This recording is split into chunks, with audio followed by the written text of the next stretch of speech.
Hello বন্ধুরা, তোমরা সবাই কেমন আছো? আর এই দেখো আমাদের ধান ঝাড়া হচ্ছে।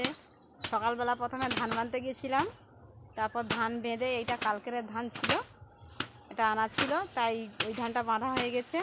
তাই এখানে এখন এসে পান্তা খেয়ে আর এই ধান ঝাড়া হচ্ছে, দেখতে পাচ্ছ তাই ধান ঝাড়ছে। আর আমিও ধান ঝাড়ছিলাম। তো দেখো এত রোদ্দুর, কি রোদ্দুর দেখতেই পাচ্ছ বন্ধুরা, এত রোদ্দুরেই ধান ঝাড়ছি। খুবই কষ্ট হচ্ছে, কিন্তু কিচ্ছু করার নেই, ঘরের ধান ঝাড়তেই হবে, না ঝাড়লে হবে না। আর এই দেখো কতটা ধান ঝেড়েছে, এই যে খড় পান্তা খাওয়ার পর এগুলো ঝাড়া হয়েছে, তার আগে বাঁধা হচ্ছিল।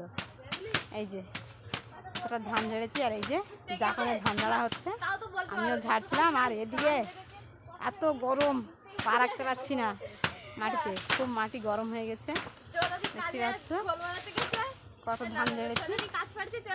কালকে থেকে ধান ঝাড়া হচ্ছে, আজকে ধান ঝাড়তে হবে, আবার কালকে ঝাড়তে হবে, তারপর শেষ।